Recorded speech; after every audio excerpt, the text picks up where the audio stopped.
and welcome everyone to the new video shoot of Puri.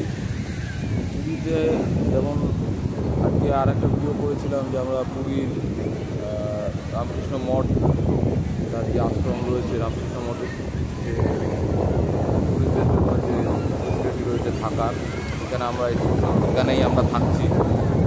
ওইটা হচ্ছে কি বিল্ডিং, আমরা কি সমুদ্রের বিচে রয়েছি।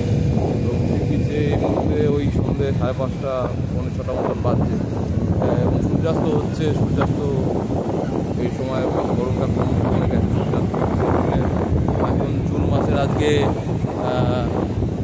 3 তারিখ হচ্ছে আর কি। তো বেশ প্রচণ্ডই গরম চলছে সব জায়গায়। মাঝে কদিন লিপ ছিল কলকাতাতেও, কালকে থেকে আমরা যখন এলাম বেশ গরম ভালোই ছিল, অল্প বৃষ্টি হচ্ছে এবং এখানেও হিউমিডিটি যথারীতি খুব বেশি আছে এবং খুবই গরম অনুভব হচ্ছে। কিন্তু সন্ধ্যাবেলা সকালে এটাই সি বিচের বড় গিফট, এখানে হাওয়া চলে সন্ধ্যাবেলা। সারাদিন হয়তো চলে, যখন প্রচণ্ড রোদ থাকে তখন সেটা সেভাবে হয়তো মানে প্লিজিং আর হয় না।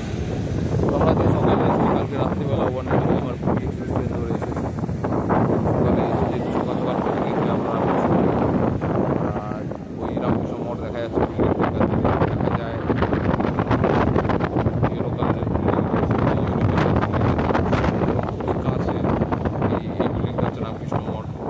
এখান থেকে ওয়াকিংয়ে 7-8 মিনিট, ম্যাক্সিমাম 5-7 মিনিট, 8 মিনিট। তো বাকি এখানে যে বিচটা রয়েছে এটা কিন্তু স্বর্গদ্বারের কাছাকাছি নয়, এটা একটুখানি দূরেই আছে। তবে এখানটায় অনেকটাই ভিড় কম আছে। সেই রকম মানে ভিড় আছে সমুদ্র তো যথেষ্টই আমরা জানি যে রাত আছে হয়। সন্ধ্যেবেলা অনেকে স্নান টান করছে।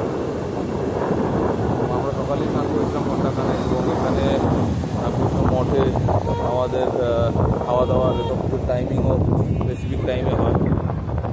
যারা যারা এখানে এসে থেকেছেন তারা জানেন, বা ইউটিউবে অনেক ভিডিও আছে সেখানে বলা রয়েছে। সকালবেলা ব্রেকফাস্ট 6:30টার সময় দেওয়া হয়, 12টার সময় লাঞ্চ হয়ে যায়, 4টের সময় চা দেওয়া হয় এবং রাত্রি 9টায় ডিনার হয়ে যায়। রাত্রি 10টার মধ্যে গেট ক্লোজ করে দেওয়া হয়। 12টা থেকে 4টে অবধি আর সময় গেট বন্ধ থাকে। কোনো সময়ও বেরোলে ভেতরে ঢোকার রেস্ট্রিক্টেড হতে পারে, বাট বাইরে যারা তার আগে বেরিয়ে গেল তো কোনো অসুবিধা নেই। আর রিসেন্টলি এখানে মানে একটা ডিসিপ্লিন এবং যথারীতি ভক্তি শ্রদ্ধা নিয়ে থাকার ব্যাপার তো আছেই। তার সাথে কিছু মন্ত্র পাঠ করার ব্যাপার আছে খাওয়ার আগে, এবং খাওয়া দাওয়া খুব ভালো এখানে, মানে ভালোভাবে যত্ন করে এবং অনেক কোয়ান্টিটি খাওয়া দাওয়া করা হয় এবং টাইম টু টাইম সব সিস্টেম আছে। বেল করতে হয় আপনার, তাহলে থাকা যায়। সৌন্দর্যটা খুবই মানে ভালো, করে আসা যায়।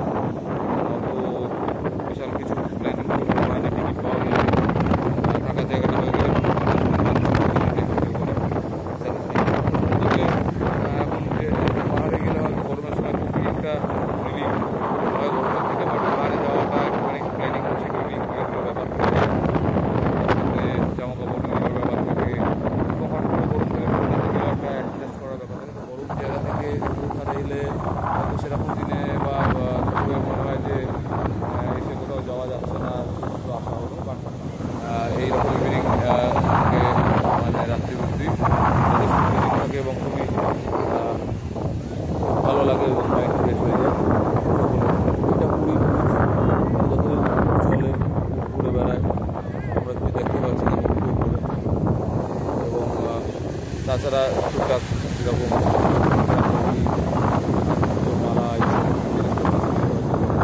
যেরকম থাকে স্বর্গদ্বার বা মেন যে ওই এরিয়াটা সেটা এখানে এতটা নেই। আমরা জিজ্ঞেস করছেন এখানে স্বর্গদ্বার লাগবে,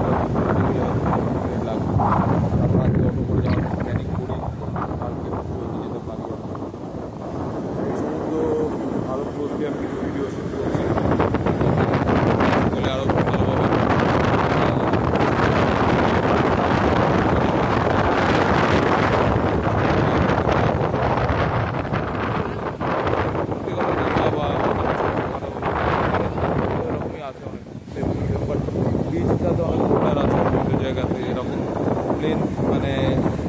বালির বীজ সব জায়গাতেই নেই।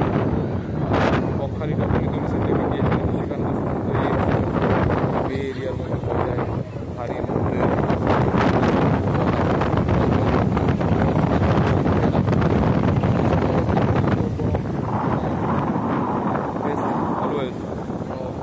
বিকল্প হয় না। এবং বিভিন্ন দেশে বিদেশে যারা গেছে, যারা দেখেছে, ঘুরেছে, তাতে অনেকেরই এক্সপিরিয়েন্স শেয়ার করেছে অনেক জায়গায় যে পুরী বিচ বেস্ট তাদের মনে হয়েছে।